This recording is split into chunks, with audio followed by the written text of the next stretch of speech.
Welcome back to Neuromorph Wednesday night, guys. Jason is trying to teleport up to the Beam USS me up, Enterprise Scotty. there. Gotta get He's on it. disintegrating on site over there, but we've had all kinds of little technical difficulties. I think we got them all pretty much ironed out, and Jay's still going to kind of do his chameleon thing over there between a normal human color, and I'm going to be pasty as ever. Jamie actually looks fantastic, but she always After does, so. 15 retries. Yeah, but You look better than both of us, Jamie. As Chris thanks, would boys. tell you. yep, right, absolutely. But all kinds of news tonight, guys. So we are going to, kind of cut some of the hellos a little bit short tonight. We're going to catch 10, 12 people out there and thank them.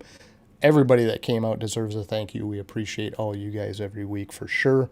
We're just going to shout out just some random names through that group of people that are already in here ready to see Jordan and hear what he's got to tell us about his enclosures and the larger retics, even the dwarfs, and what else he's got going on. So, Are you wanting to do that first?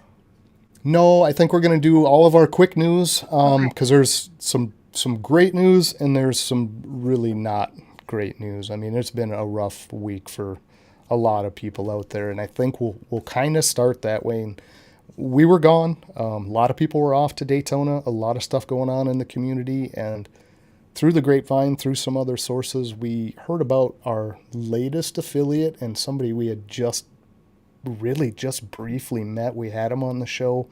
Can't say enough good about that interaction, how genuine he was. I mean, a fantastic guy, and unfortunately, he did pass last Friday evening in a car accident with his entire family in the car. So left behind. I'm not 100% on that. It sounded that way. It sounded like it was like a family trip, and even had one of the daughter's friends with them who was also rushed to, or airlifted actually to ICU and was in critical condition as well. So thoughts and prayers out to that family. They do have a fundraiser going, guys. So Tyson RT Royals will most definitely be missed. I'm sorry we had such a short time just getting to know him. I know that was only going to go great places. Just a fantastic guy, and definitely a lot of broken hearts out there in the community for the people that knew him far better than we did. But there is a GoFundMe going for that family. Anything that helps them out in the short term for food, whatever they have to do for quick, right up-to-date resources that obviously this kind of thing can never be planned for, but I'm sure that's going to be more than appreciated. So if you have questions about that or where that can go to, the link is right there. Also can reach out to Snakenstein. I think he's really helping coordinate a lot of that. He was very close with Tyson. He did a live on his Instagram, and you could tell he was really impacted by this and in the news too. So again, thoughts and prayers, guys. Everybody, if you have anything you can kind of pitch that direction, obviously everybody's in a different position to do so, but much appreciated. A very very worthy cause and a family in need right now. So yeah, I just can't say enough about how big a shock that was. We didn't hear really till Saturday morning. So again, hearts go out to that family. But that is one of those things that just obviously we can't control, and it does just pop up, right? I mean, you just don't know when that time is going to come. So take the time, make sure and reach out to all those people you need to reach out to, and make sure you're in contact with people and they know how you feel about them all the time, because you may not get that chance when you want to, right? So so terrible news for the community there, but if you can help out in any way, please do so. And another community member we're a little closer to, I've known Vance for a couple of years, but again, another, obviously not as large a tragedy as a lost life, but still another issue that goes around all the time. And part of his issue was the elderly side of his family. His dad lives with him and was kind of scammed out of a bunch of money and can't close out on bills they need to close out on. So this is kind of a short-term thing. The other one's going a little bit longer. That's going to run for quite a while to try to get some help for that family. Vance has got to have this stuff in by Friday. They've got a bill approaching for his father that he hit all the wrong stuff and got scammed out of his account. So if we can help him again in any way, that'd be fantastic. I know he's really going to need that because that's going to displace him as well if they can't get that figured out. But again, guys, it's a crappy world out there. Don't fall for the goofy claims. Anything seems too good to be true, it more than likely is.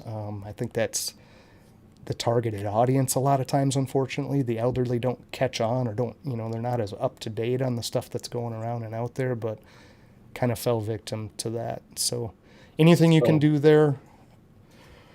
So Go ahead, maddening that they don't go after these people, right? And it's getting worse. I mean, there's been a huge uptick here in the last probably 6 months to a year, and there's no recourse. I mean, no way to ever catch them. No. Yeah.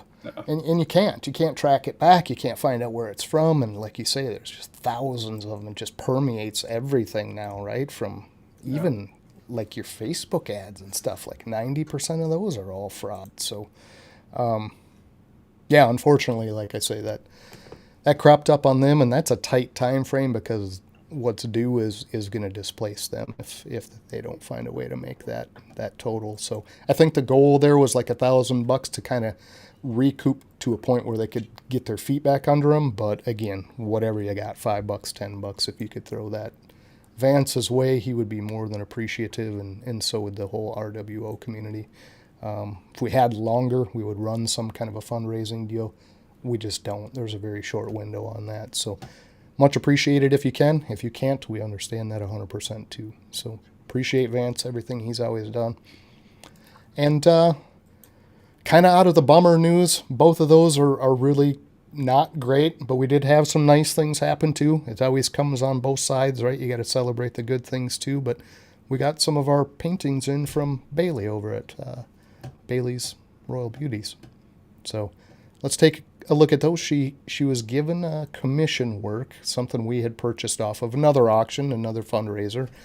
Bailey was putting up some paintings. She was going to do those custom for people. So Jamie sent gecko photos and stuff that, can you paint my gecko for me? And Bailey did a really nice job. Excellent job, actually. Awesome. There is one of them. I believe both of these are watercolor. It was like a watercolor paper and medium, but that's a very good gecko, man. I think that is. Yeah. For watercolor especially. Yeah, watercolor's tough. Yeah, it's very tough. It doesn't play nice with you. It kind of wants to do what it wants to do. And very tricky, but she did an excellent job on that. And she threw in an extra. Mom said she was bored. I think Bailey was just excited to do more painting. So she threw in that on a little piece of cork bark, which is fantastic too. Yeah. I believe it was the same gecko. Yeah. Look at the tail, right? And look at the eye. I mean, those things, they're spot on as far as proportion. The fat little tail, the eye is perfect. The head shape, all that is really good. Excellent. Yeah.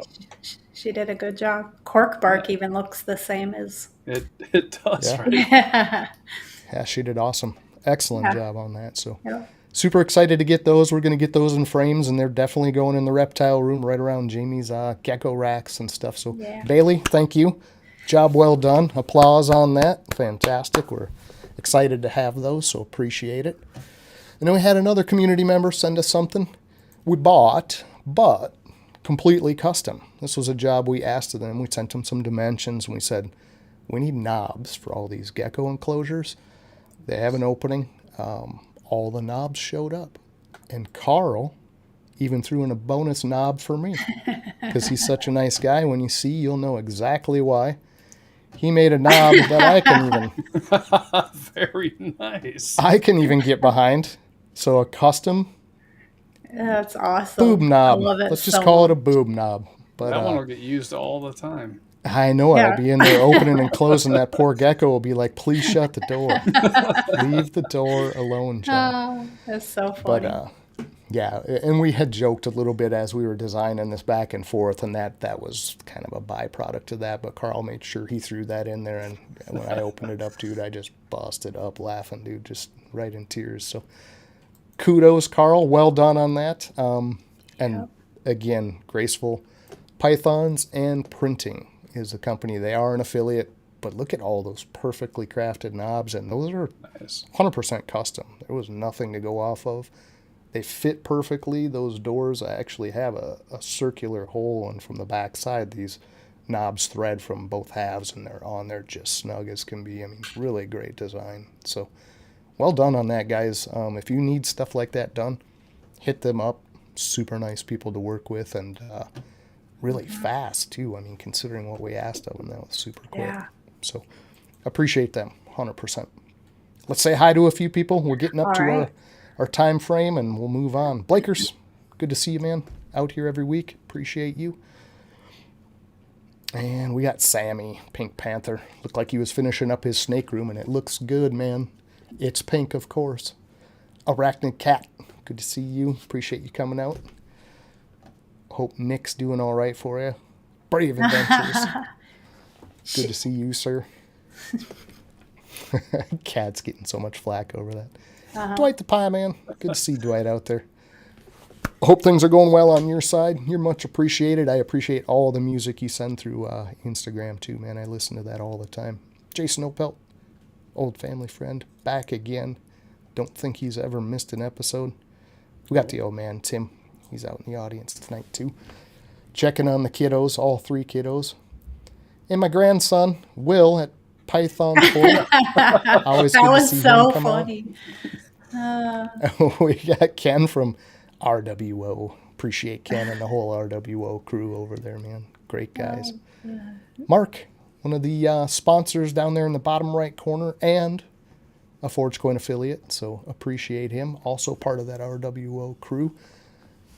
Mark's a great guy, man. He's super involved in everything. Tries to get to everything he can.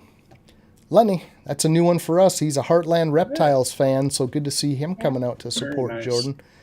Yeah. Yeah, always good to see a new face, man. Appreciate that 100%. So we'll get to Jordan in just 1 second. I'm anxious too, Lenny. Don D, good to see Don D out there, and we have to do it. You already know. Purple Rain in the house. Good to see Don D. Always appreciate him out there. The Naked Gardener. Look out for that. Yep. Awesome. RO, I knew you'd be in here for your boy Jordan. He's always got the Heartland gear on, the Heartland hat. Yeah. Like peas and carrots, Jordan and RO. Got Sean O'Connor, the wheels on the Fat Man bus. Keeps it on the road for sure. We got Connie, the other side of the Tim and Connie combo. Probably, I'm not even going to guess what they're doing tonight. I'm going to leave them alone. We got Mike Duval. Good to see Mike, always out here too. And we got a lot of faces out there. We're going to call this one good. Just call it good with Jeff at GTL. Fantastic geckos, fantastic guest. That was a good show, guys. If you want to see something about leopard geckos, go back and watch that. Super knowledgeable guy and a very nice guy besides. So appreciate you. Everybody else that we didn't catch tonight, we're trying to cut these shorter, but appreciate everyone out there for taking their time and hanging out with us. We've got just a couple commercials, some sponsor stuff, and we will get Jordan out here and start talking retics and enclosures and things. So hang with us, guys. It's not going to take long. I promise. Plus, the commercials aren't that bad. There's good stuff in there, right? Good stuff.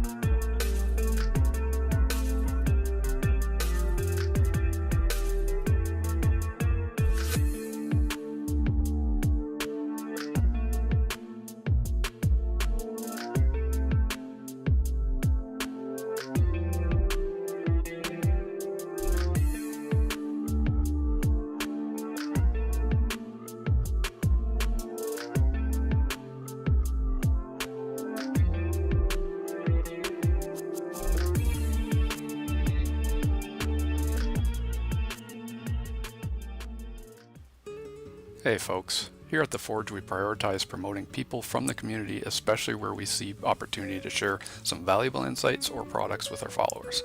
That is why we are thrilled to have BNS Reptilia as a sponsor. Chris is a fantastic example of bringing value to the community, with years of experience keeping a variety of animals from ball pythons and blood pythons to boas or colubrids and more.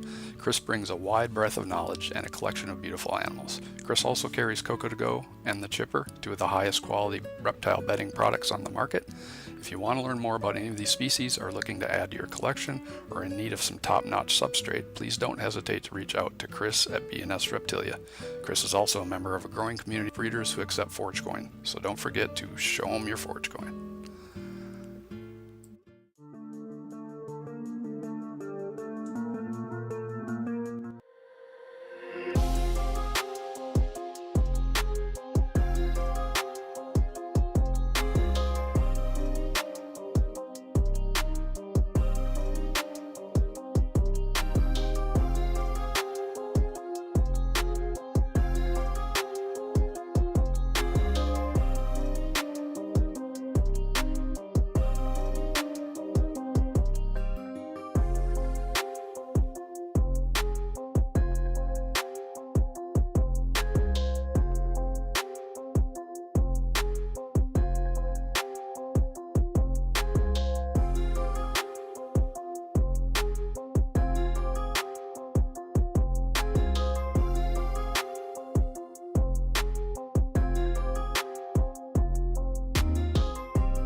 Hey folks, here at The Forge we prioritize.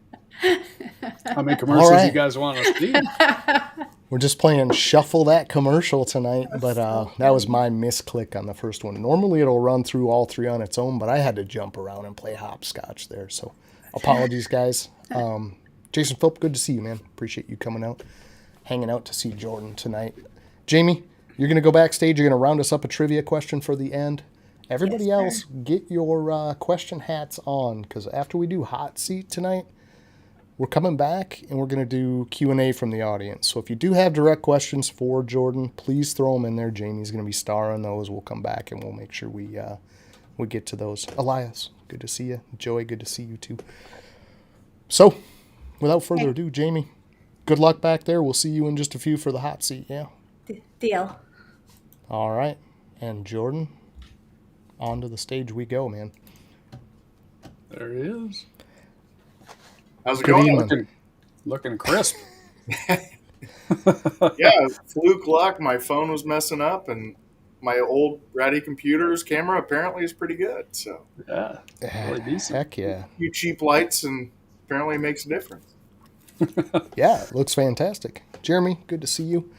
How we doing today? And are you ready for some really strange questions, being we don't know a ton about you, honestly? No, I'm doing well, and anytime I get to talk, reptiles with other reptile people and learn something, it's a good day. So I'm excited to be here. I appreciate you guys.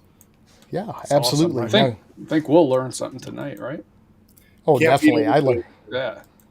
I learn something every show. I'm going to be honest. I Yeah, come that's into true. these as dumb True. as can be, But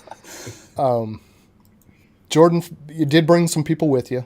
I mean, there's people out there that obviously came to see you and know you and are familiar with what you do. But there's also a lot probably from our side that know the name maybe or the company.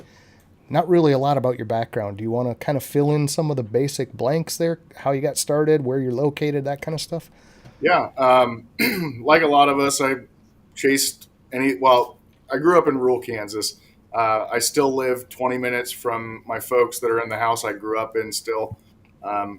Chased any and everything that moved. A lot of it had scales. Had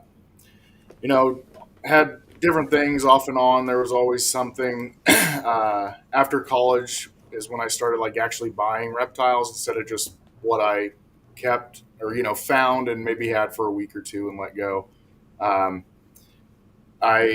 I always like playing with design and drawing things up, and I like building enclosures. I got a Chinese water dragon, and that was the first enclosure I built. It was a 4x4x2 for a baby, and my dad helped me, and we, lacquered the wood and made it real pretty and all that. And the other week I was in the barn and saw it, and that's 25 years ago plus. Well, no, 20 years ago. I'm not aging myself too much, but I saw it in the barn, and it's been dilapidated over time. But I've always enjoyed that kind of stuff, and I got a hog nose.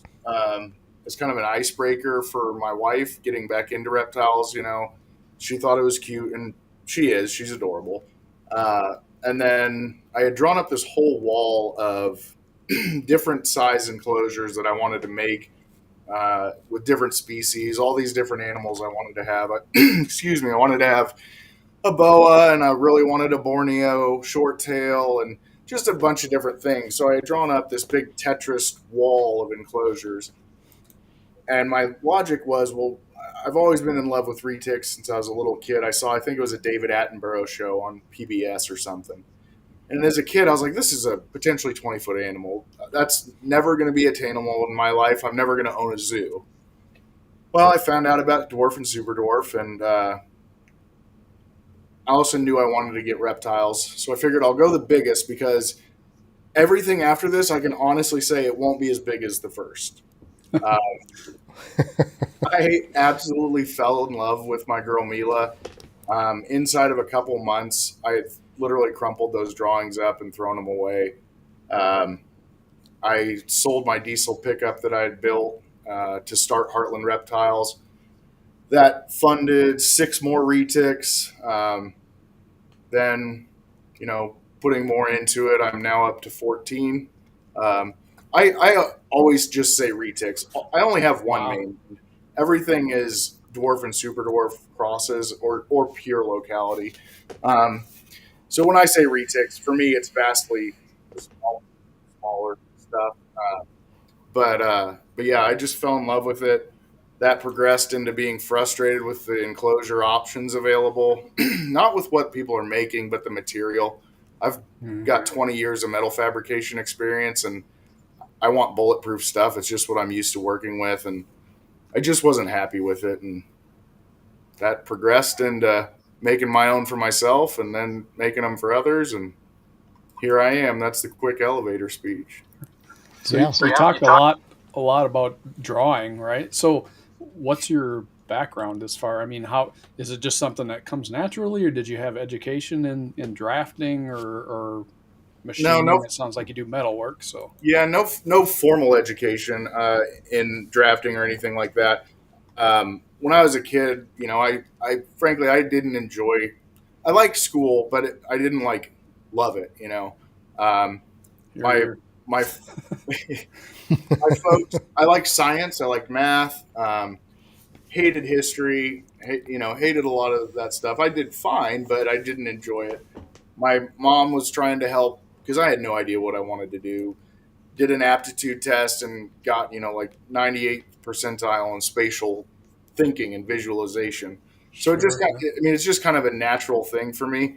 But I'm still in the Stone Age. I draw my stuff out to start on paper, and it looks terrible, but in my head, I know exactly what it is. And then from there, I can actually, get to where I'm doing the actual part and stuff like that. But there's no formal education. I've leaned on a designer friend. He's helped me with some stuff, teaching me the stuff I don't even know to ask that I don't know, kind of things, So it's been just a trial by fire and figure it out and pinball my way through.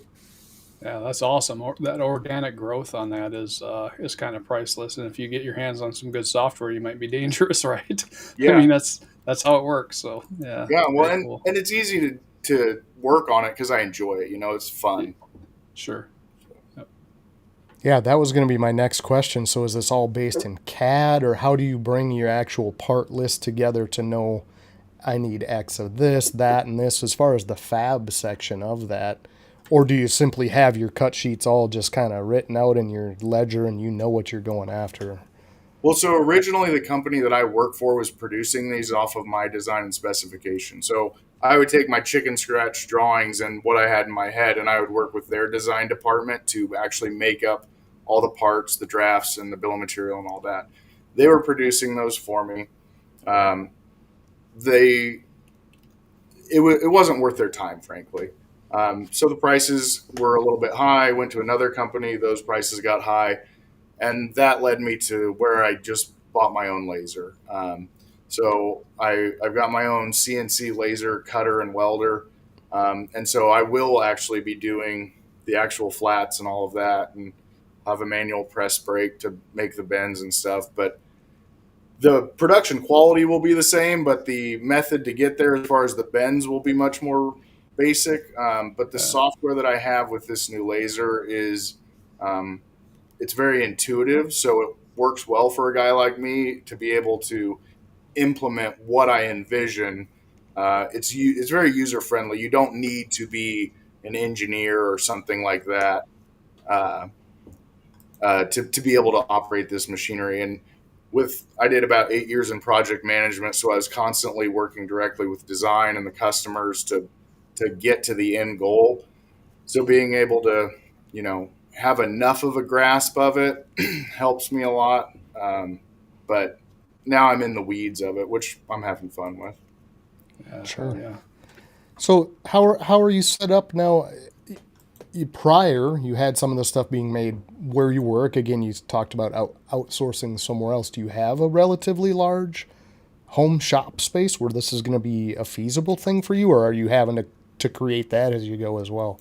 Um, I'm blessed. I have an open garage stall that's fairly good size, but it's definitely not a full shop by any means.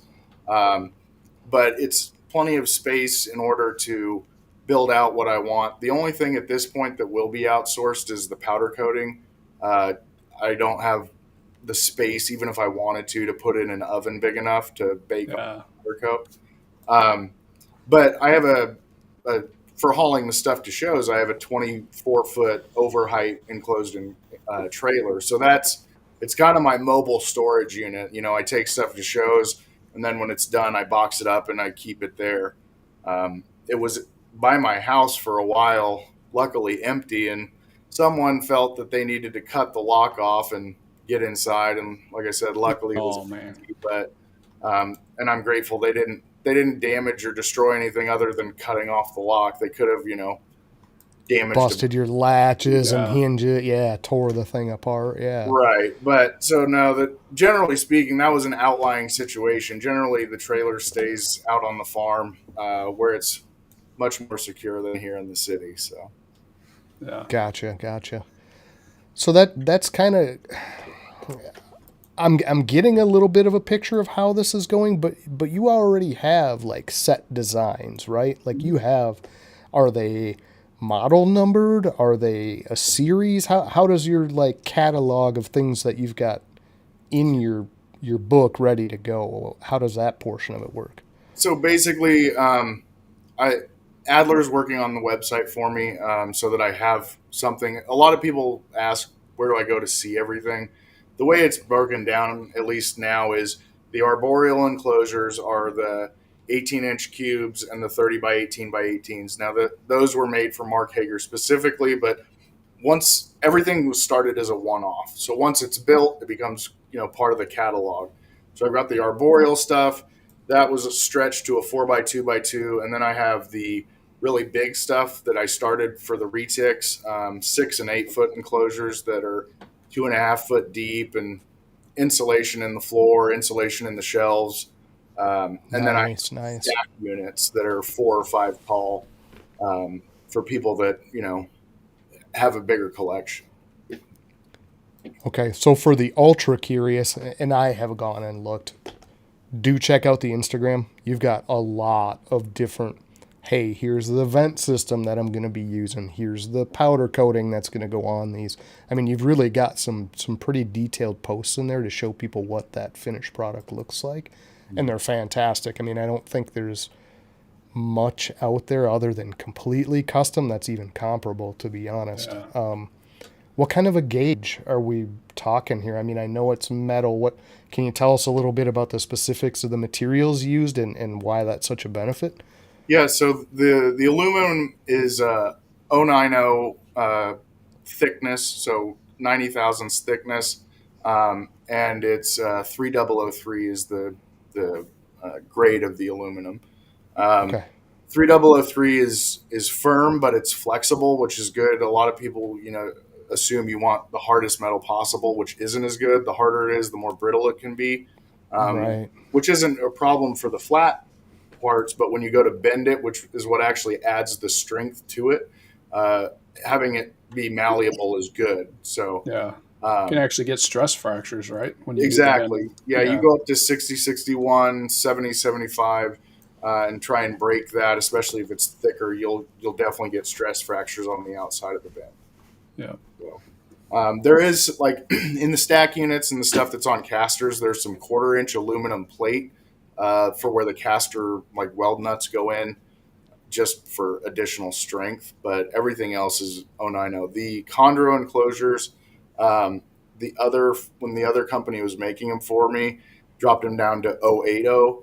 I'm going to take them back to 090, frankly, just for ease of inventory. The cost isn't significantly different, and it'll make my life easier, and there's no reason to not add strength to it. So Right, like you say, if the cost is nominal enough, that why have different stock in there for a particular thing? I mean, yeah, makes sense. Well, and I did the same thing with the glass. A lot of people are like, well, what about Plexi or Lexan or whatever? Well, they're really not that much cheaper, if at all. So I use 1/4 inch tempered for everything.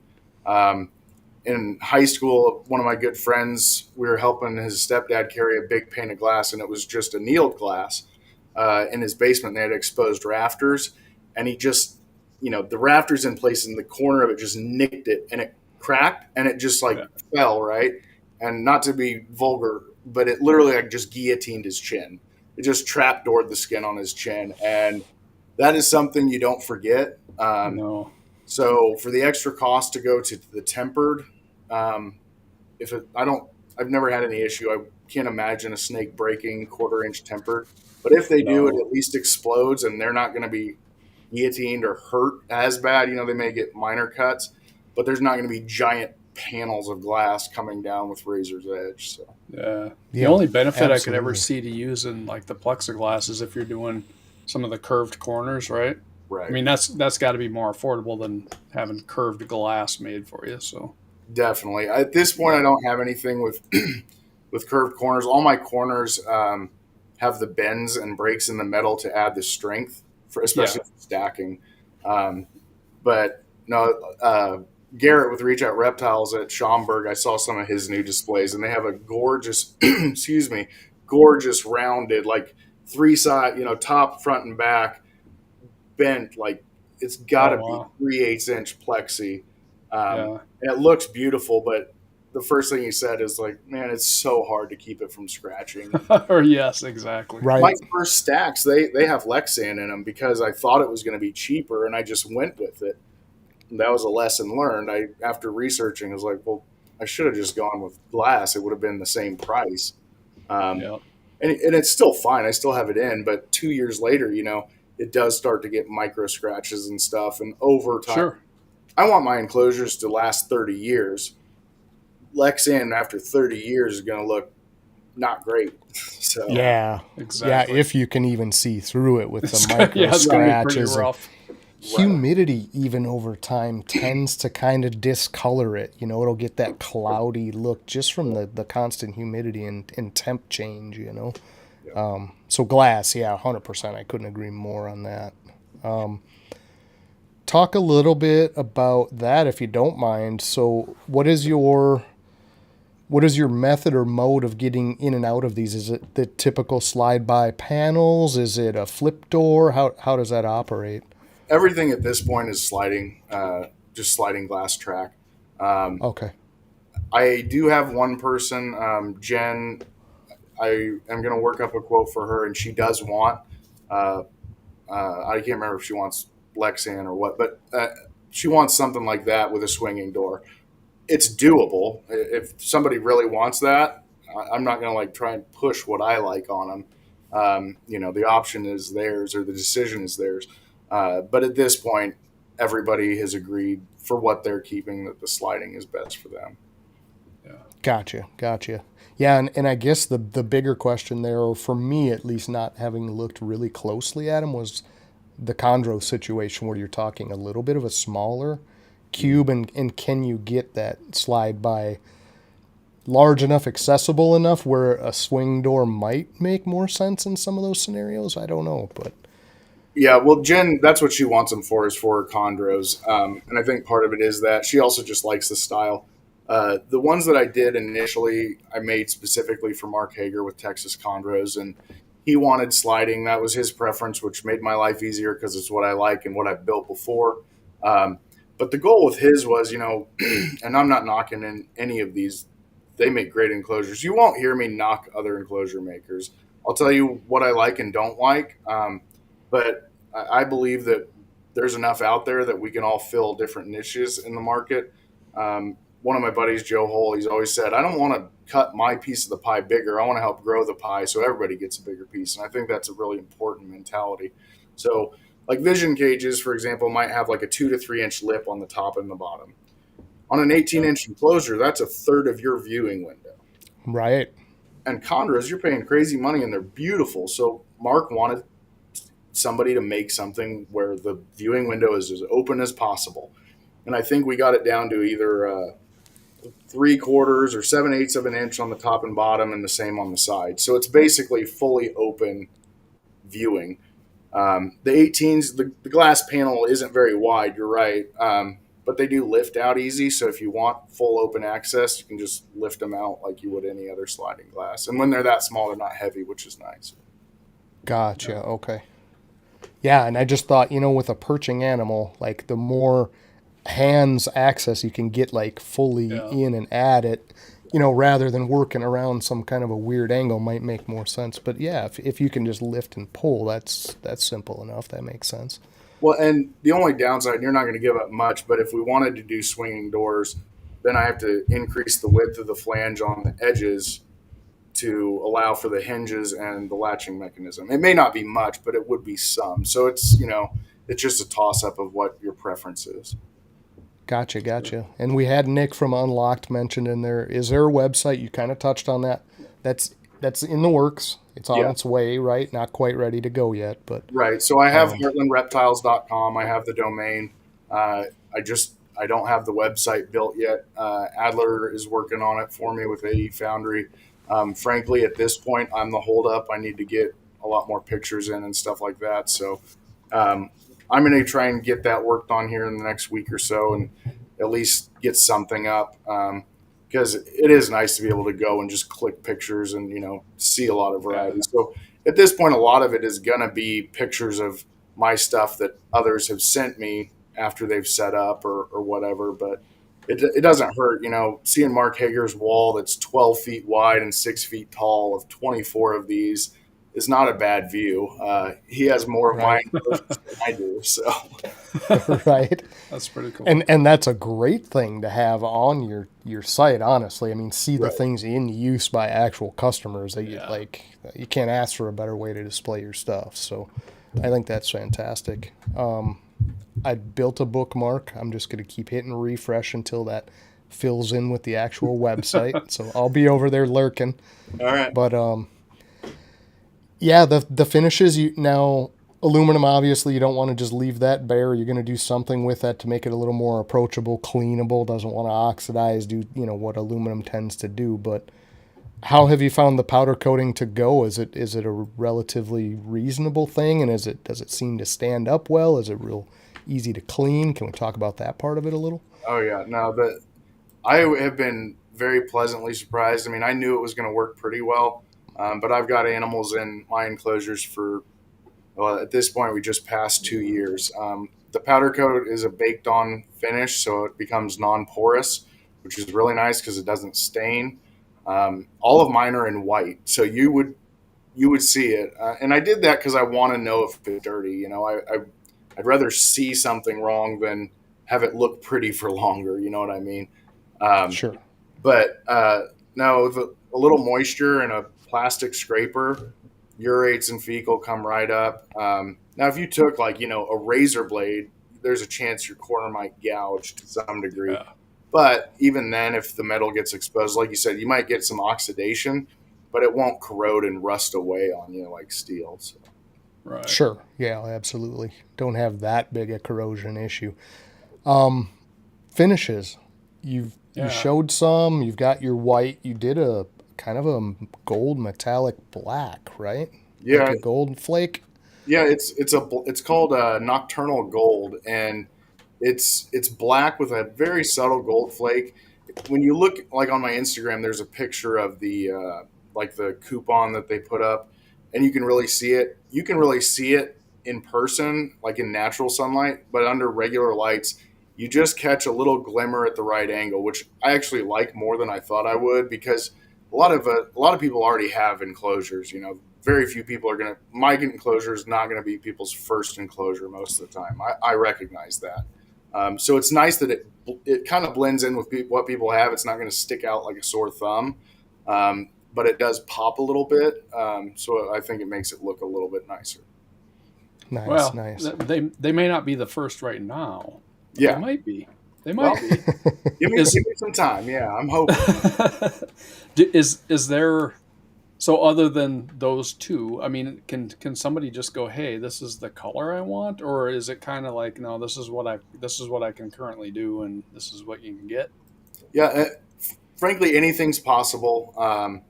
I did two 30-inch enclosures in a gray that someone wanted gray for their room, and I did it. The variables with that is the powder coat I get charged by the rack. And the rack might be like 10, 12 feet by 6 feet by 6 feet. So as much as I can fit in there, as far as enclosures, the less cost each one has. So if I'm doing a one-off, I'm still paying the whole rack. And if that's a 30-inch enclosure, that's an expensive powder coating task. Yeah.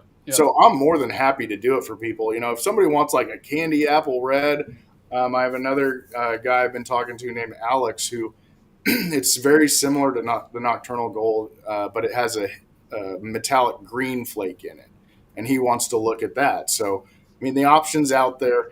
It's going to take me longer to figure out the pricing on it, but it's doable. It just your cost is probably going to go up. Now, if you're getting a whole lot of them, then it's going to be probably the exact same as a standard. So, sure. Did you say cool. Purple? Don, so the enclosure Don put his girl Chelsea, the girl he got from me in, when I saw him set that up, I was like, one day I'm going to make Don a nice big metallic purple enclosure for Chelsea, not for me.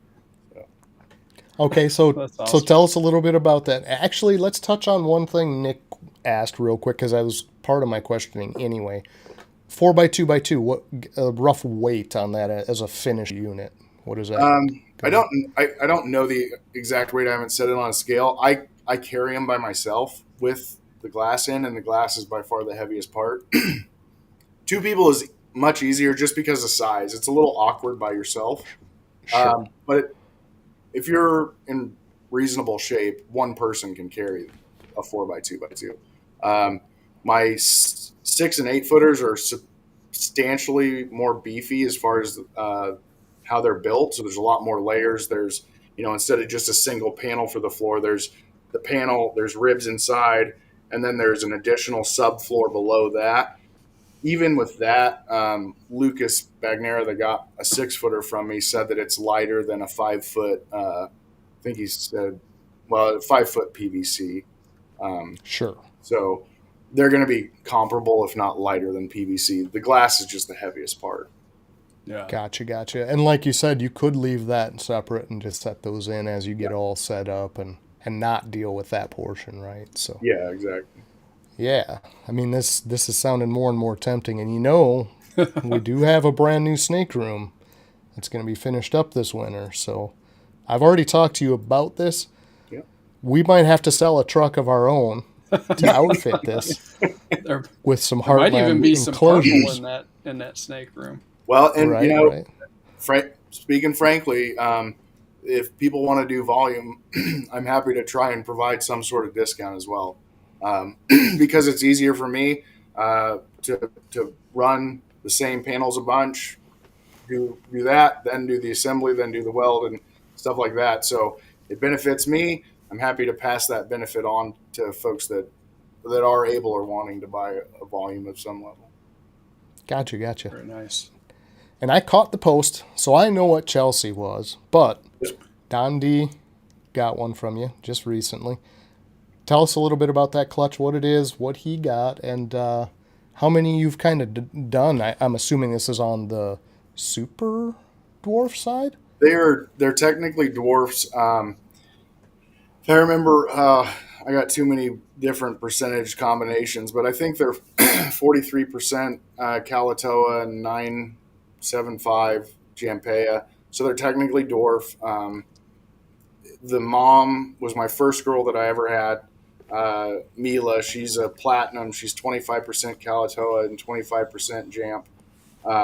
And then the sire was Adam, and excuse me, he is Anery Het Purple, I believe. Excuse me. But have a offer you a beer here to help you out. Right. Oh, okay. A little sip. But yeah, so that was in 2023. Didn't get anybody to go last year. I was very busy working on the enclosure stuff, so had a little less attention to detail, trying to get back into it and hope for some more clutches this year. I have 8 females right now that are of size and age to breed. I'm not going to even try that because I know if I pair them all, they'll all go. So I'll probably Right. 3 and none That's of them how it will works. go, but you guys know how that is. So Yeah, absolutely. So not being super familiar with the different levels of super to dwarf to mainlands, I know each of these localities has a tendency to be a little bit smaller than another. Can you kind of just lay that out in a real layman's terms, like which ones you're really shooting for to go on the smaller side up to the mainlands? yeah, so if you really want smaller, you're going to want Madu, you're going to want Kalatoa. The Kayawati is kind of, some people call it super dwarf, some people call it dwarf. Jampea is a dwarf.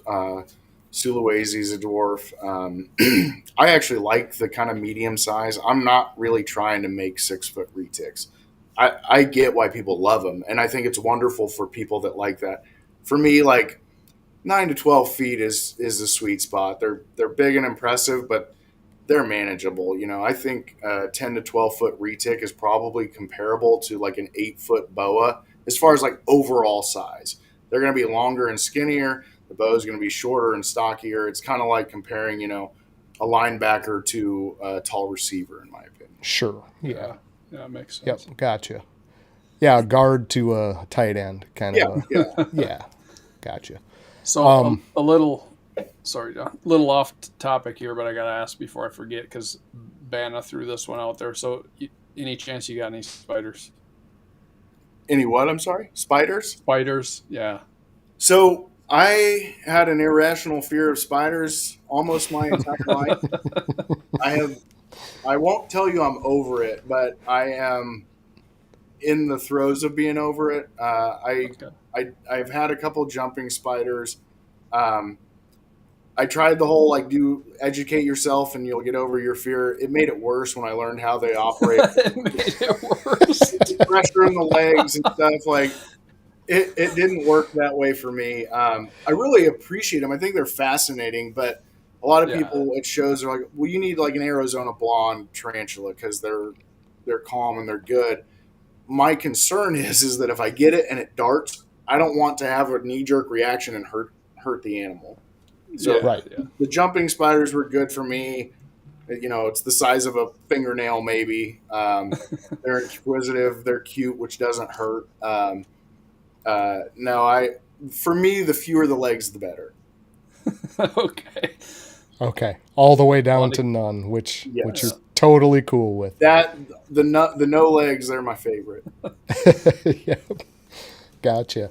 And it's always a curious thing because we're starting to see some of that overlap. And something I kind of had an inkling to and had seen different places was the intelligence level on the jumping spiders is off the charts. Yeah, in comparison with, crazy. some of the other species out there, to the point of like recognition of their person, and will actively seek them out for comfort, things like that. So Yeah. again, not always the most comforting thing knowing that they're that smart, but on the other side, you can equate that more to, or at least what I feel like, more of a pet level thing, because ultimately that's what we do want from a pet, right? Is that somewhat symbiotic connection, or at least the Yeah. the At least the impression level of of that. interaction. Yeah, exactly. So Yeah.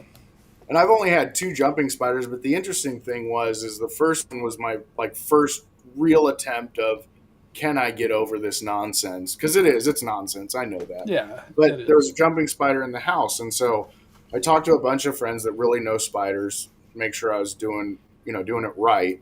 And that spider was wonderful. Very, like, she would come out, and then she passed, and I bought one at a show. And this is 2 examples, so grain of salt type of thing. But the one I got at a show that was captive bred wanted nothing to do with me. It's like any animal; they're all individual. But I was just like, man, Yeah.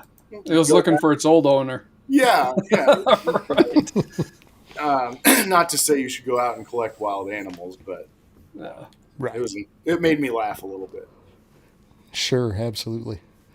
So yeah, as far as reaching out to you for these projects, back a little bit to the enclosures, you want people just to message you directly? Yeah. Like right Yeah. through Instagram? What's the best method there that you're going to feel like you're getting a good side of the interaction too, like, not a nuisance, but hey, reach out this direction, Instagram's the fastest way I'll see it. Facebook is fine as well.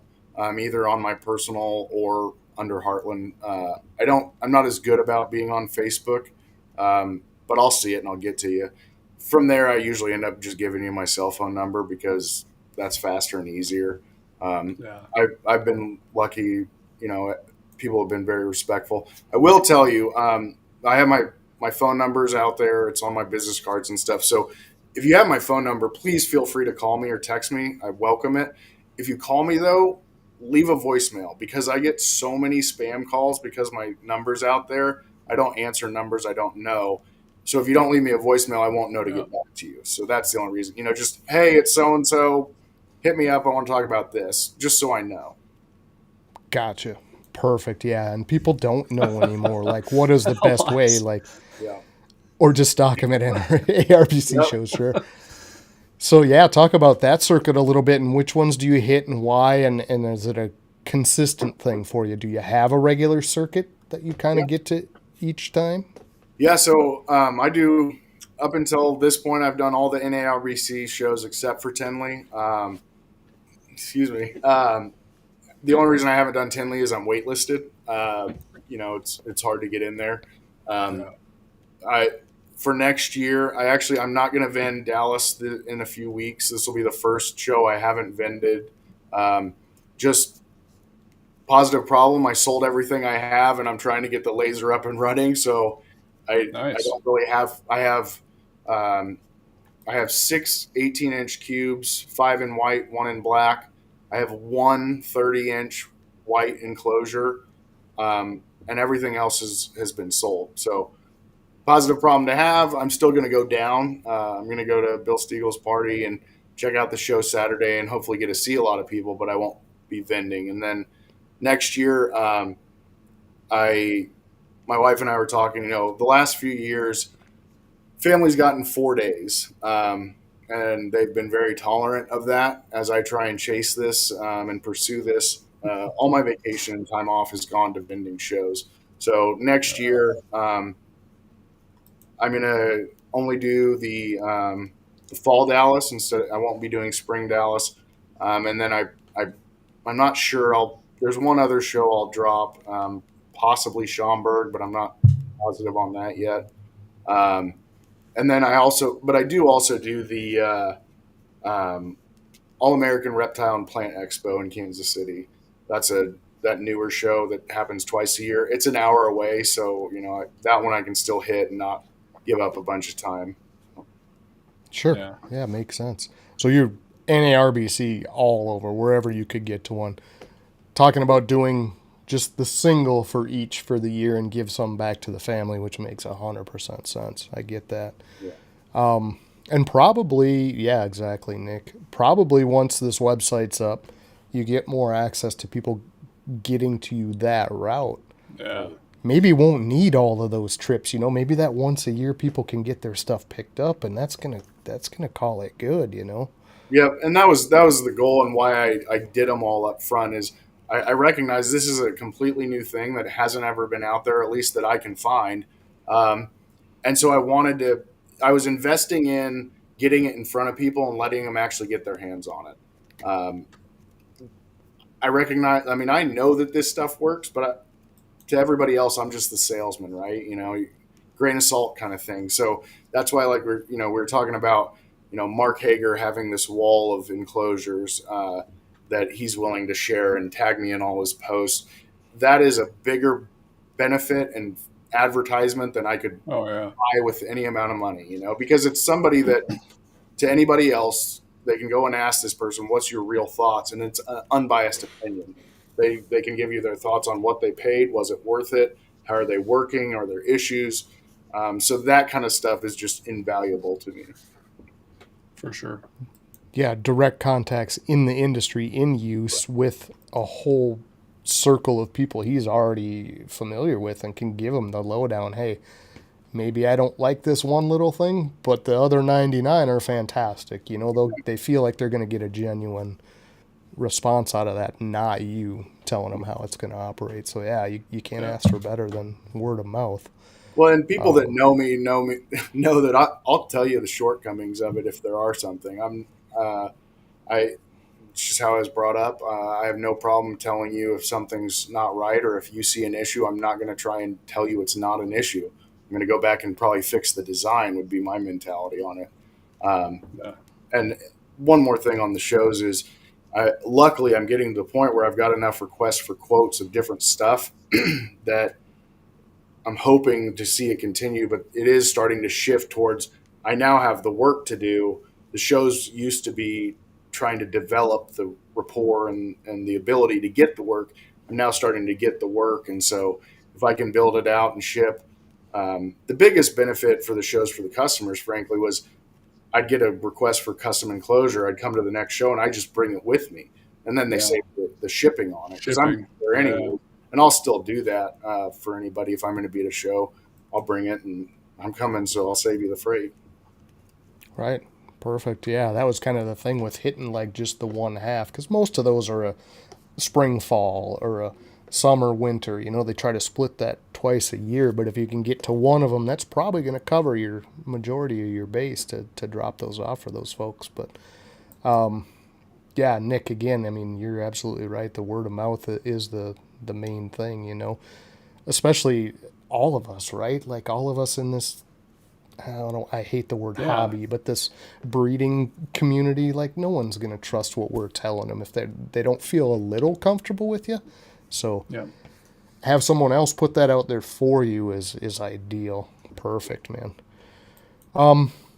Yeah, I mean, we're kind of gonna have to go to some audience questions, which I know we're gonna have, but we're at that hour, and right about the hour, you really don't have a way to escape Jamie in the hot seat. I mean, well, hey, I've got time, so whatever you guys really want to keep going is fine with me. So I set aside the evening, so I'm in no rush. Oh, we definitely come back, because we got to get the reactions of how that went and get stuff from the audience. And I do have more things I want to ask you anyway, but that hour mark, Jamie gets anxious back there, and the longer she waits, the meaner she gets. I'm with you now. I don't believe that she gets mean. Maybe not with the rest of us. You're not buying it. Yeah. No, not buying it. So if you're ready, I'm sure Jamie's ready. I know the audience is probably ready too. Let's just hot seat, and we'll come back and we'll pick up where we left off. But good luck, sir. Gets a little warm in there. All right. See you in a few. It's time to play the game. It's time to play the game. Ha ha ha. Let's go. Hello, hello. Hey. It's hot seat time, Jordan. I feel it. I'm going to start you off with a silly one, all right? All right. Would you rather be able to shed your skin once a year or regrow lost body parts like a gecko? Well, it's an interesting question for the timing that you asked it. My first thought is shed skin once a year because when my snakes do it, they just seem like it's such a relief, and it seems like Yeah. just a big moment. But my cat tripped me going down the stairs the other day, and I won't get Oh into no. it, but I almost ripped my toe off. So it's interesting you asked about regeneration, but no, I'd go with the skin because knock on wood, I haven't had the need to regenerate a body part. So. Right. That's fun. Cute question. In your opinion, which is better, egg cutting or seeing them after their first shed? There, I've only had one clutch, disclaimer, Okay. but seeing baby heads coming out, that's pretty Mm-hmm. hard to beat. It's very Yeah. exciting to see after the first shed and the progress. Yep. With the retics, though, they're gorgeous, but they get better with age. So Right. it's a little less exciting. And my one memory is of my son, who at the time was not even 3 yet. And Cute. it's on my Instagram where I brought him down and he's grown up with Mila. He saw the eggs, he saw the incubation over 80 days. And then I got to take him down and show him the babies The, pipping. Uh, yeah. and that's just something that I don't know that I'll ever be able to beat. Yeah. Is it a video on your Instagram? I'll have to go Yeah. check it out. Yeah. Yeah, I'm going to there's a go watch there's a that. video of him Very and cute. he's in there and my incubator was just a cooler, so I pulled the tub out and he's sitting there like poking at him or Yeah. pointing at him Oh, and he pets one and it was yeah. adorable. Super cool. Are they feisty when they come out like the ball pythons or no? No? I didn't have really any issue with the retics. I probably took some little nips, but maybe Yeah. 10 or 12 over the Okay. course of Right. getting them established and that was with Right. 22 babies making, Okay. going the distance. So Wow. they're not bad. How Well, many days do they incubate? it's about 80 days. Okay. Long time. Yeah. Oh, okay. Expo sales or online sales? Expo sales. I love being in person and talking to people and really getting to figure out what they're trying to do. Yeah. Especially up until now, uh, I get to meet people and find out what they want custom, and then I get to make it and bring it back to the next show. Right. And seeing people like, it's a good amount of money, and they're investing in something they haven't seen, Yeah. and Yeah. seeing them be happy with the outcome is very rewarding. So I really enjoy Yeah. that part of it. Yeah. That's fantastic. Country or hip hop? Yes, more country than hip hop, but I really can enjoy myself to just about any kind of music. It varies with my Okay. mood. I still Yeah. do Pandora, and they have a station called Thumbprint Radio, which is just anything you've ever liked, and I've had this for over a decade, so there's a lot, and so it just rolls through different genres. It'll do Yeah. 6 songs country and go into rap, and then Yeah. it's That's the best kind of playlist. yeah. I love it. That's funny. Would you rather be cold blooded like a reptile or warm blooded but always sweaty? I'm going cold blooded because I'm basically already warm blooded and sweaty because I'd love to have the house at sub 70. My wife would love to have it at 74. Yeah. So I'm always hot anyways. Right. It's funny. Big collection or small high end collection? Small high end, smallish, boutique size. I have 14 Yeah. retics. Okay. There'll be ebbs and flows. I'm not capping it at that, but it's a Yeah. good amount of work. So. Yep. Oh, yeah, I bet. It's a lot of work. Beach vacation or cabin in the woods with no cell coverage? Uh, Personally, for me, I'd go to the cabin in the woods, but with the family and spending time with them, the beach, because Yeah. I'd have more fun seeing them have more fun. Right. Yeah. But That makes sense. vacation is vacation. I'll take any of it. Absolutely. What's the better option to you? Hatch something rare but hard to sell, or common but sells instantly? Rare and hard to sell. I don't care if it's hard to sell. Don D got my last baby and she was a year and a half old at that point. And Okay. anything I breed, I have no problem keeping any of the babies. All right. Yeah. Now there becomes space issues and size issues down the Mhm. road if that were to happen, but no, I would rather have something I'm really proud of and I am excited about.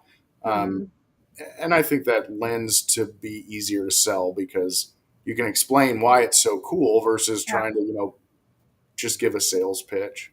Yeah. Great answer. Would you rather feed it or clean it? Feed it for sure. Some of my snakes are eating, they're not huge, but 2.5, 3.5 pound pigs. That's generally not. What does that mess look like? Is it like a cow patty? Uh, no, it's more solid than you would think. But I will tell you, the first time switching over from like rats and quail and stuff like that, it's a shock to their system. So Right. the first one is not fun, and it's an issue of volume more than anything. So.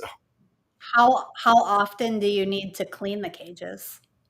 Um, I've done a lot of different approaches from cypress to coco paper. It Mhm. just varies on what they're on. Okay. But the bigger animals, if it's not breeding season, may only eat every 2 weeks to 20 days or so. When Okay. they're eating less, obviously there's less to clean. Urates Right. are easy. It's Yeah. moisture and sanitize, but it's just I don't do schedules because if I do, then I'm too anal, and so if it like, well, It what do would I go do? the I next clean day. early. Do I start over? Do I just as needed. Right. Very good. Would you rather fight one horse-sized duck or 100 duck-sized horses? People might hate me for this, but duck-sized horses, because when I was growing up, I had to take care of the horses, and those can be some of the most stubborn, other word for mules I've ever encountered. And ours were Yeah. worthless. We didn't ride them. We didn't do anything. I just had to muck Right. stalls and feed them. So Oh man, there's no those that joy. know me well know I'm not a big fan of horses. I appreciate them, but I'll never be part of the ownership of a horse. Right. Gotcha. Chondros or retics? If you Retics. had to pick one, retics. For me, retics they're my favorite. I'm not saying that won't ever change, but Right. I've been in love with retics since I was a little kid. Right. I didn't even know I'd ever have them, and now that I do, I'm like a kid in a candy store. So. Right. Yeah. In your opinion, what morph is underrated and overlooked? I don't know that I think it's overlooked more than underrated, but platinum is my favorite. It's a simple gene. It's codom. It's easy to produce, but you get the standard retic pattern, which is what I fell in love with. It Hmm. crispens the outline up a little bit, and then you get bright yellow for the base color. Oh, Yellow is my favorite like color in general, so that just lines up. But yeah. platinum is my favorite. I think you add annery, sunfire, some other stuff to it, and it can really blend well with a whole lot of stuff. Nice. I'm going to look it up. I need to know what it looks like. Well, if we have time, I can get Mila out, and she's a platinum. Okay. Perfect. Awesome. Would you rather be able to converse with your reptiles or have them clean their own enclosures? Oh, that's a really good question. Because I would love to talk to Mila and Eve. I'd love to talk to all of them, but my social butterflies, I feel like I could just sit in the room and chill all night. But man, not having to clean, that'd be hard Nice. to beat. Yeah, I think I'd go with that. That's funny. If you have a free weekend, would you rather go fishing or to an arts history museum? Oh, fishing for sure. Yeah. Yeah, I'm not a big fisherman. I used to hunt quite a bit, but outdoors over indoors generally would Okay. be my preference. All right. Very good. Would you rather have to explain your reptile hobby to every single person you meet or never get the chance to talk about it at all? Explain it to everybody. I there's no way I could contain it. Like I talk people's ears off until they walk away from me. So Right. kind You're of like, wait, I'm not done. yeah. No, I got more. There's trust me. That's funny. Are you more driven by purpose or passion? Passion. I don't know. Yes, both. Yes. Yeah. Uh, That's okay. I'm passionate about it, but there's a lot of purpose behind it. Um, Right. Doing it for myself, doing it to show my son what can be accomplished with Hmm. hard work. I work full time and take him to daycare, go to work, pick him up from daycare, hang out until 8 o'clock when they go to bed, and then I do Heartland Right. until midnight or 1. So, Oh man, start all over again the next day. yep, That's a lot. It's a lot of work when you got the littles in the house still.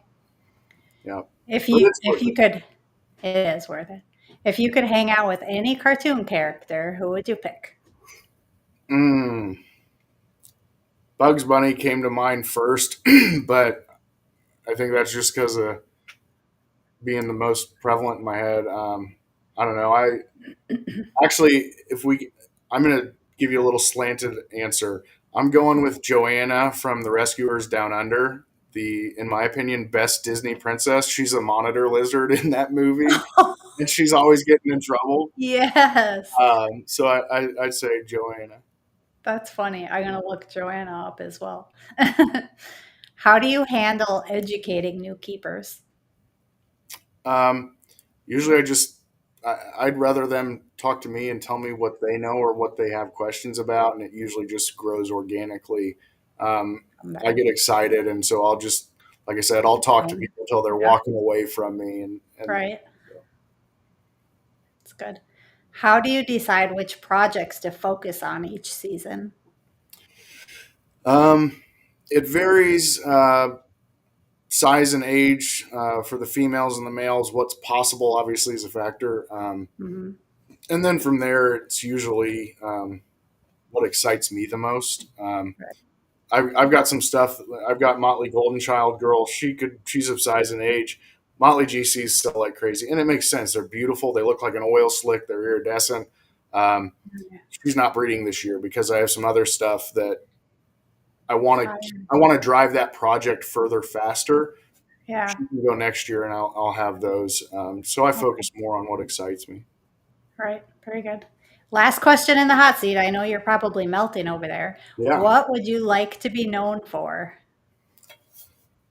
Um, I would really like to be known for um, something that was positively impactful that helped shift the community towards better keeping.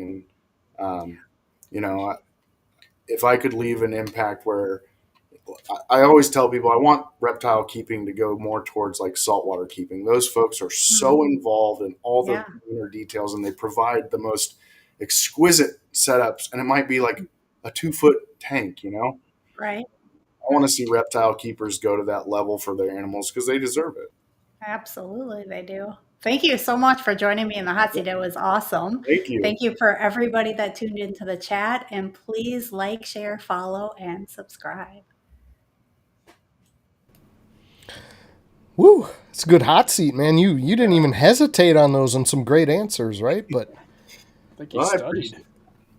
No, like I said, it can be good or bad, but you're going to get a straight answer, or at least what I believe is the right answer, pretty quick. Yeah, it was the really right good. answer for you, and that's kind of the point. Like everybody does give something a little different. Love the point at the very end, though. I mean, I do think you're aligned with exactly what you're saying, like that the high quality enclosures, the ability for people to really invest well in their animal into something that's going to last forever. It's going to be aesthetically pleasing, and offers the opportunity to put anything you want into that enclosure to make it, like you say, as in depth or as simple as you like. But the options there, where unfortunately, and I'm not saying that we would swerve away from it because of the numbers and things, the rack systems really don't allow that. Your time for that is to get them out, put them in an environment while you clean, do your thing, but that's really their interaction. They don't have that experience in the tubs, and sadly lacking obvious reasons why, but Well, and there's And a now place for it. I mean, you won't hear me Yeah. knock rack systems. I won't do it. I recognize the benefits, and there are a lot depending on what you're keeping. Retics are Yeah. highly intelligent animals. I've got some animals that I call my social butterflies. When I go in the snake room, Eve is at the glass and she expects to come out. It's our time together. Bring me out now. Yeah. Right. So for them, I believe that this setup is more appropriate, but it varies by species and individual and a lot of other stuff too. 100% Absolutely. agree. I've told the story before, but when we first started out with the ball pythons, first thing I did is I researched, right? Because I do that. And I did a vivarium, and it was totally self-sustained. The thing was beautiful. It took care of itself, grew little mushrooms. The plants did well as long as they weren't getting bulldozed. But to be honest, the ball pythons weren't super happy. They were okay, but they didn't thrive like they do in the tubs. And I've said that over and over. The species determines really what you need, for housing for them. Yep. Something that's dwelling in a tree is not going to like to be in a tub. That's pretty logical, right? But things that I think the worst go thing ahead. you can do is drive a hard, fast rule for any species Yeah. or setup. Yeah. Whatever, if you like, you set up a beautiful setup and the snakes weren't enjoying it as much as you thought they would, so you pivot. That's the key, right? Is we adjust to what's presented in front of us as we progress. Yeah, exactly. Yeah. Absolutely, for sure. And touched on it in the hot seat, touched on it a little before the hot seat, but I got to shift up modes because you talked about sharing one of your favorite girls with us. Yeah. And if you're ready, I'd sure like to see her. Yeah. At least get a peek, and maybe you could tell us about Platinum. Yeah. This is Miss Mila.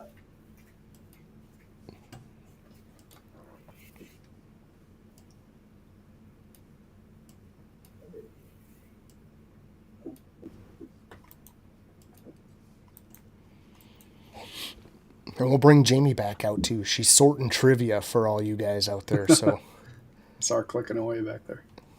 yeah, we got to get Dylan in here. Dylan hopped in to throw in a couple of wisecracks. Who the heck is this Jordan guy? He says. Wow. Oh man, look at that thing. I had to check to make sure she didn't have saggy diaper butt, but we're still. That's beautiful, man. Yep. So this is my girl Mila. She's a total sweetheart. She's what did me in for the species. And I mean, she's over 9 feet, but you can see, like, you say 9 feet and people, act like it's going to eat me. This is a manageable animal. And especially, well socialized like anything else. They're intelligent. They learn. She likes to come out. She didn't really want to come out right now because she's still on the tail end of digesting, but she understands that nothing bad ever happens when she does come out. So. Right. Right. And she's that Platinum that you were talking about. Yep, she's just Platinum. Well, I guess het anery, but yeah. So you can see she's got the standard kind of retic pattern, but it's all yellow, and it's a little bit crisper. Her silver side flames, you can see a little bit better. So it just crispens it up a little bit. The only downside to her is she's always on the move, and she's going to pull stuff off the desk, aren't you, sweetie? Get down around the chair legs and around stuff. That's what I always worry about. She's going to get into those, and I'll never get her out until she wants to come out. Right. And she's the mother of the clutch that you had last. Yep. Yeah. She's the mom of Elias and Don's boy and girl. So nice. Very cool. She laid 22 eggs for you? She laid 23. 22 of them went the distance. Okay. Is that average? 20 eggs? That's a big clutch. Especially for a first clutch. I was hoping for 12 to 15 or so. Right. When I palpated her, it was my first time ever really doing it. And I thought I felt 8 lumps, so I was thinking, maybe if it's sides, I might get 16. And then she dropped 23 on me, and I was very pleasantly surprised. So yeah, sounds like my palpating story. Right. Feels like a we have snake. tried that so many times here. Even after we got ultrasound and the ability to do it that way, I still make the attempt on occasion, especially after an Yeah. ultrasound where you see that you've got, okay, there's some 18s in there, right? So maybe on her way back into this tub, I'm going to try it again, you know. And I've got the most concrete hands ever. I cannot feel a darn thing other than a squishy snake's going through, you know. But Right. Yeah, I think that's part of my problem too. I'm not very good with touch or finesse, so I kind of have the rock hand thing going as well. right. Never be a Gosh, it is- receiver, for sure. I tried. I tried to go from running back to receiver, and it was the biggest mistake I made in football. Did you keep any of her babies? No, the last two, I had one that would have been my holdback. It was just a personal favor from the clutch. It wouldn't have benefited breeding any. Right. It would have been for sentimental reasons. I met Elias at, I think it was Schaumburg last year, and Elias had never held a retic, so of course I wanted him to have a good experience. So I put my favorite in because that one got as much or more love than anybody. Right. And on the way home from the show, Elias called me and was like, "All right, so how are we going to do this?" Now Elias has Juju, and Juju's literally done like fashion shows and all sorts of outreach programs. And Yeah. what more could you want for one of your snake's babies than Right. to help educate and get other people to like snakes? Missy, no. Oh my God. There we go. Got her. Yeah. He is. Well, before she does do that, anytime you want to set her back, feel free. Don't let us hold you up with that. I'm more concerned about the other end, and we're doing all right there. So okay, all she's right. okay. It's good for her. Yeah. Absolutely So- gorgeous snake, man. Yeah, she you're- seems really friendly. She's a sweetheart. There's videos on my Instagram of like she's coming out of the enclosure, and my son's just petting her as she does, and that's Aw. okay. All right, sweetie. All right. Well, now we will put her away because she almost got locked into the chair. But anyway, Okay. yeah. So she's a good sized snake, but that's one arm for a 9 foot. Yeah. Still, Right. yeah, still manageable. Yeah, Yeah. okay. Yeah. And people hear retic, you know, and they get these visions of this 22, Uh-huh. 24, you know, the Yeah. monsters on that end of it. And Yeah. that's not the only option. Now, some of your mainlands, and she is going to continue to grow, right? They grow their entire life, albeit much slower once they hit a certain size. But yeah, that's a completely manageable animal, you know. Well, and it does from the animals I've seen in person. Once you get to the 13, 14 and up, the girth grows quite a bit. It's quite substantial. Right. The mainlands are going to be heavier bodied from what I've seen. Now, that being said, all the dwarf, super dwarf, all that stuff is important and it does have a factor. Make sure you get the information on the parents, the grandparents, the lineage. Small snakes tend to make small snakes. There will always be outliers. You won't ever hear me say, this baby will not get bigger than 9 feet. right. There's no way I can predict that. It might be smaller than mom. It might not be. You know, just like humans, you know, that there are a mixture of genetics going into it. And I'm not going to promise something that I don't know will actually, you know, stick. Sure. Yeah, that's only reasonable. Now, in your estimation, what is the possibility of the smaller side of these snakes? What can you produce from what you have? If you were to estimate, I mean, Yeah. like what's going to be on the smallest end of that scale? I would say, I mean, I'm not going to promise somebody, but a male is going to stay smaller than a female. You know, some of the stuff I have breeding, like pure locality stuff, you might have a 7-foot male. Excuse me. Now, 7-foot male, maybe a golf ball after, you know, maybe as far as girth, it sounds big, but you guys with your, like adult ball pythons are going to probably have more girth than or about the same as a 7-foot male retic, in my opinion. Gotcha. And I'd venture to say that some of our bigger females would probably make it look fairly thin. I mean, Just some of like these a girls are, baseball. Yeah. yeah, they're softball or better on some of the big ones, you Yeah. know. So Yeah, no, I don't have my 10-plus-foot Coyote. The biggest meal she's ever had in her right after she did not get as big as a softball. gotcha. Okay. Yeah. So great thing to keep in mind now. Without the experience, what all about the girth? He says. That's what we hear all the time, Dylan. That's what we hear. I've been told it's important, Dylan. Yeah. Apparently, Dylan has not. He's still got a question mark after that. But, what would you tell people that are a little concerned? I mean, retics, again, like I think a lot of people when they hear reticulated python, they picture the mammoth 20-foot, 8 inches through the middle, monster snake. What would you guide them towards, or would you just kind of show them one of those 8-9 foot and say, yeah, this is kind of cap for this? Well, How would you kind of talk them down, I guess? I think people think about aggression too with a snake just because of size, right? Everybody kind of correlates the size with the aggression, or I don't know. I think it's sometimes the ability or issue if something goes, because aggression really isn't it, right? But when something's massive, even on like a defensive thing, that's horrifying versus a very small mouth coming at you. Well, I mean, you're exactly right.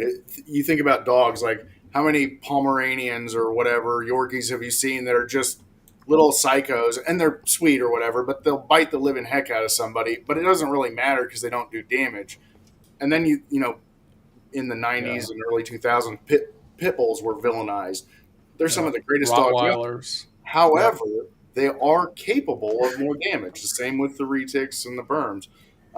They're capable of it, but I'm really not upset that there's a little bit of hesitation, because to me that means people are more likely to do some research before just jumping into it. Retics can be wonderful pets. I love mine.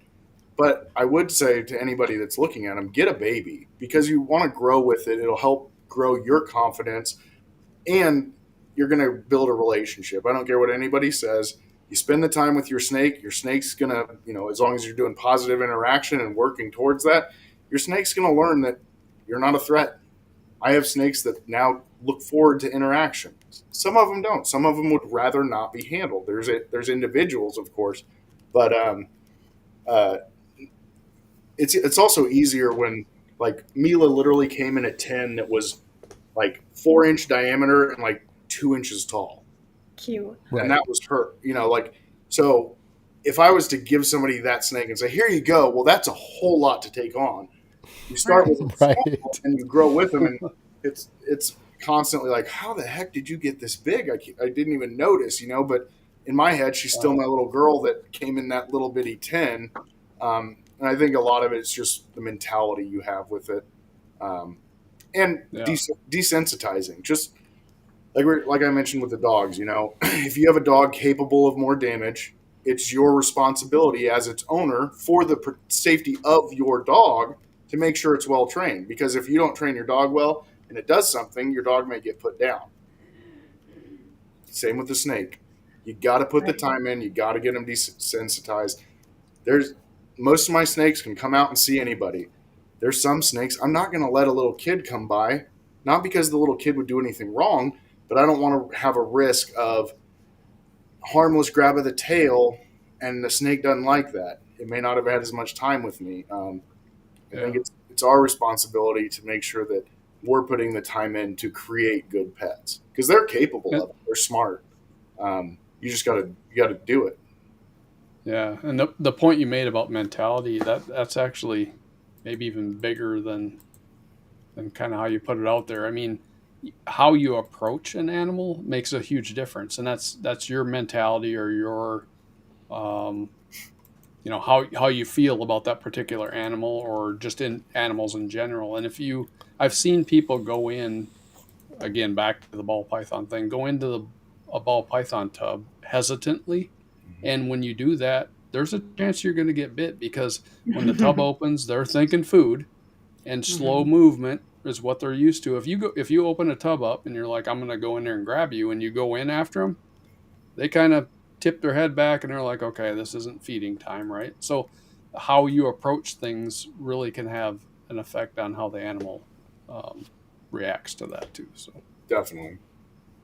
Yeah, reading that body language and being familiar. I mean, there are definitely many, even ball pythons on the small side that I would never have a child interact with because I know better. I mean, I just know Absolutely. that snake is going to be an issue, right? Where there's others I can go grab and I'll put it around the kid's neck. The thing is harmless. We've had it forever.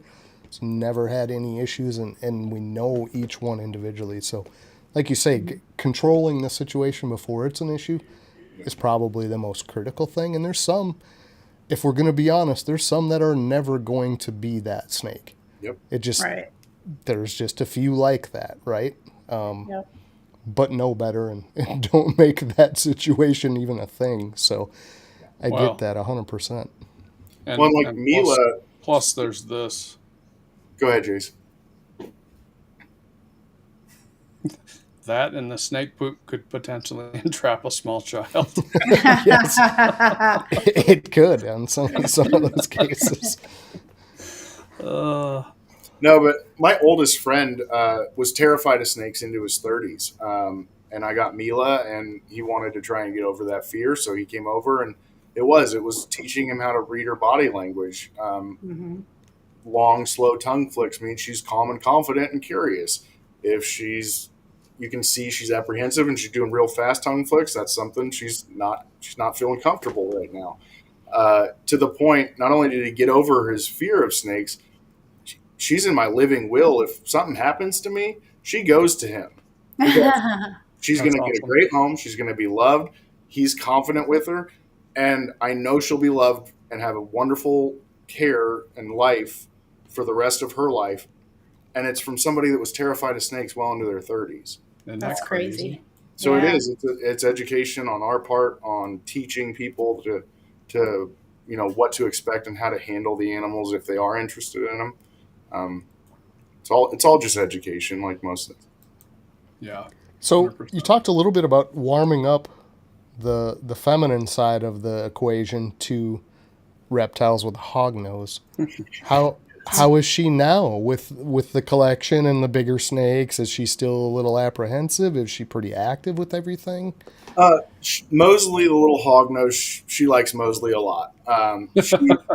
She's a huge animal person. Like take bugs outside, huge animal. I mean, her mentality, and I don't disagree, is could have been born as anything. That bug or whatever's life is just as valuable as mine. She isn't like as passionate about it as I am by any means. The retics are my thing, which is fine. She appreciates them, but she's not going to be getting out any snakes other than Okay. Gotcha. Okay. That was kind of my thing, is like, is she in there actively cleaning and interacting with them, or does she kind of just steer around that and go to her hog nose? And the hog nose comes out around her when my niece and nephew are in town. My niece adores her, so Kennedy gets her out a lot. But no, she's the reptiles are my thing, and I knew that going in. It wasn't that she backed out by any means. The fact that she let me get to this level and supported me in it is more than I need. So yeah, awesome. Absolutely. And that's always a dynamic I'm curious about. I mean, like Jamie coming into our situation, terrified of the snakes. And I didn't have a lot at the time. What did I have? Maybe 12, 14, yeah. Yep. somewhere in there, and I was familiar with them, and certain ones were real comfortable with me, and I could take those out with a fair level of confidence. They wouldn't be an issue.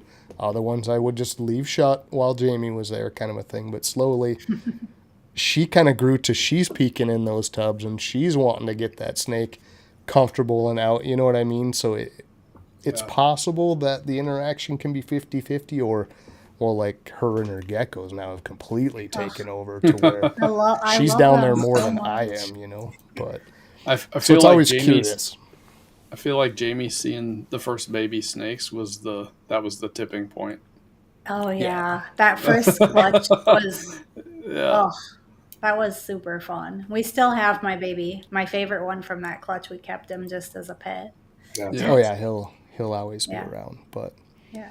so getting into these, you talked about wanting to as a kid, but like you had to have some people in the industry, some mentors, some people that kind of you went to with questions that kind of got you started on the right path. Do you want to shout some of these people out that were really a huge help to you going into this? Yeah. When I started, I did tons of research. I probably researched for a year and a half to 2 years before I got Mila, because I did recognize it was such a big undertaking. When I bought Mila and had her shipped to me, I'd never interacted with a retic in person. I had done tons of research. I had talked to tons of people, but I hadn't done that. So it was a pretty big leap. I started out watching Garrett Hartle's Reach Out Reptiles videos, 2017, 2018, something like that. Spoke with him a lot. Joe Hull, who worked with him for a while, has become a good friend. Lucas Bagnero with Lab Exotics has become a good friend. And I'm starting to meet more and more people, especially in the mainland side of things. But now the biggest advice to anybody is talk to anybody and everybody and get all the opinions you can, and then try and whittle it down to what seems to be the most centered, because it's probably going to be the closest to a general rule that you should follow.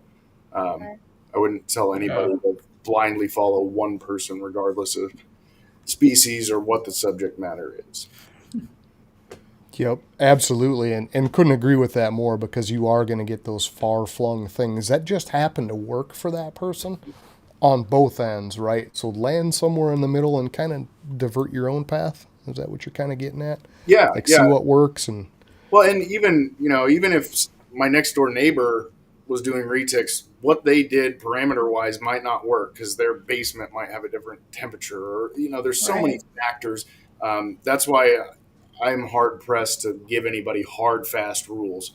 Set it in this range, play with it, see how the animal does. I mean, I think the best thing we can do is constantly look at what is happening and what can we alter to improve it. Not to just tinker and change stuff all the time, but if you see that, hey, the animal's very active, well, is it hungry? Are my meal sizes not big enough? Is it too hot? Is it looking for heat? Try and venture to what behavior is trying to tell you. yeah, absolutely. And that's always going to be different for every keeper. It does not matter how many years they have. Their situation is not yours. So watch your animal, tailor it to that. Use some common sense, right, through that process. And certainly ask questions when things are going wrong. That's the biggest thing that we've kind of run into with new keepers is the hesitation to reach out and ask that what might be a very simple solution we could offer to them, and we don't hear until it is a problem. Whether that's hesitation or maybe we weren't outward enough to say, hey, if anything's up, but I feel like we do every time, I feel like anything's going wrong, reach out, let us know. But I think that's just kind of human nature. They don't want to feel silly or, a nuisance, whatever that roadblock is. Everything we can do to like take that roadblock down, because please approach and ask, that's all we can ask of a new keeper. Right. But for sure. I tell anybody that's got my babies, and even if they're not for me, you can ask me anything. If I had all the time in the world, I'd love nothing more than to sit and talk reptiles all the time. But I tell people that bought my babies that I'm in your corner for life. I don't care how long it is. Those are still my babies in my mind. If you're worried about something, frankly, I'd be irritated if you didn't come to me to let me know. Right. I want to try and help so that the animal and the keeper can thrive together. Right. Yeah.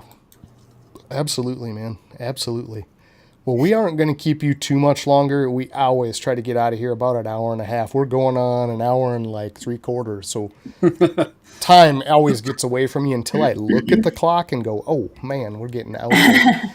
No, it goes Mostly so it's Yeah, mostly it's the guy at the top of the chain up there I'm looking out for because he works so darn early that we try to get out of here. But we have to remember there's a lot of East Coast people too, right? And we got to kind of honor their time and yours too, Jordan. So last minute stuff, anybody you want to say thanks to? Anybody you want to say hi to that popped in tonight, or thanks for coming out? Or Oh yeah, I mean, I'm terrible at doing, seeing the chat at the same time. I like whatever you guys are using because I can actually see it, not have to have a separate window up. But I get too many squirrel moments if I focus on it. So I was able to see a handful of the names that came through, and I really appreciate all the support. James and I are going to get together in Dallas, and I'm excited to see him again.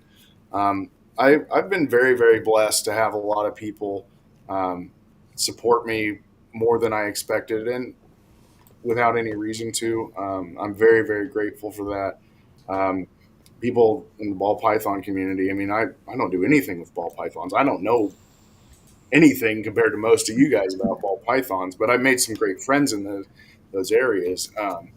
So I'm just grateful for the community, and there's a lot of wonderful people out here. You hear a lot about the negativity and the bad, and it's there, but I think you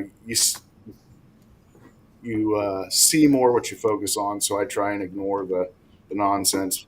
My dad always said, if you wrestle with a pig, you both get covered in stuff. The only is that the pig enjoys it. So Yeah, some of these exactly. people that like to argue, I think they just have fun, and Yeah. I'm not wrestling with pigs. So there you go. I really agree. like that. That is a fantastic way to just kind of segue into see how many pigs out there were listening, and see if we can't hand out some Forge coin. Okay. Trivia. Ready? Yeah, we got an ABC again. No, No, you got a simple A one? or nothing. Wow. Man. Okay. What morph does Jordan feel is underrated? And I think he clarified and said maybe not underrated, but underrepresented. Is that? I think it's underappreciated. Underappreciated. Yeah. Okay. Oh, look at that. We have a winner. Oh, Super Elias Wow. knows. Elias Man. was going to bed. I know. All I was right. like, he went to bed and he said, He's I like, win. I'm going to bed. Uh-huh. He typed it from bed. He's like, Platinum, I got this. Put some That's Forge funny. coin in the bank. Yeah. Awesome. But yeah, $10 out to Elias. I don't know if Elias is on the chart yet. So Yeah, I think he is. I thought so. Let me check quick. okay. I told y'all I won from the Well, bet. he is now. He did too. Sitting there with his phone in his face, still typing. But Oh, Elias knows Appreciate my that. affinity for Mila very, very well. yeah. That non-ball python morph. Yep, that's exactly it. So Oh, here, I'll perfect, take man. one. Great question and a super quick answer. That's an easy way to hand out 10 more coin. Don't forget, guys, everybody that's stocking up coin, there are a ton of options out there. 30 plus people now, and God, it's hats, it's shirts, it's animals, it's maybe 3D printed stuff you're looking for. Don't hesitate. If you're hesitant reach to reach out. out to those people, reach out to us directly and we'll do that for you. We'll work through that transaction and interaction if need be. So, Jordan, thank you again so much. This is long overdue. We talked way back about doing this and we finally got around to it, but Yeah. can't thank you enough for the time, and I am excited. I have that website bookmarked, Oh, man. and I'm going to keep hitting that thing until that page shows up as a site. So, Well, I'm glad to hear that. That'll spur me to get my butt in gear and get that podcast a little faster. yeah, I want to see how all that flows, and I want to be able to see your product in that light and know what's out there for options and the things people can pick, and it's going to be exciting. It's going to be fun. Jay and I are going to gang up on you and be like, no reticks until we get our monsoon. Yes. Right. Retic for monsoon swap. Yeah. And Elias, you have $20 Forge coin now. Perfect. Okay. Yep. Nice. Yeah, he said he won one other time. Second time. Yep. Yeah. Well, we're going to close it out. Jordan, hang out for just a minute. We're going to talk to you for a little bit after. Everybody that came out tonight, appreciate it. All the new faces out there that came out to see Jordan, Yeah. come back with us again. We always try to have something useful or fun going on for the night. and win some Forge coin if nothing else. Put it in the bank and use it for one of these 30 other people that you enjoy. But appreciate you guys. 2 more days left in the week, and we got another weekend ahead of us. So hump day's kind of a nice day to have the show. You get the top end of everybody kind of cresting to the bottom end, and nobody's pissed off about Monday still. Hopefully they're over the Monday thing and I'm still headed pissed. toward the No, I'm weekend. just kidding. You hang on to that stuff longer than most people, though. You're a grudger, but Jordan, we'll see you in a couple. Everybody else, come out and join us next week. Got another great show coming up for you, and we're going to have one of the 15 Minutes of Lame people from last year and one of the nicest guys out there. I haven't had a chance to talk with Chris in depth, but we're going to get a chance next week. So appreciate everybody. Jay, Jamie, Jordan, we'll see you in a minute. But thank you guys have so a good night much too. for having me on. I really appreciate you. It was a great Yeah, show. absolutely. Appreciate you coming out. Everybody else, have a fantastic night and finish out the week strong. Yeah. Let's get the heck out of here. I'll quit rambling if I could find the button, guys. Yeah. So,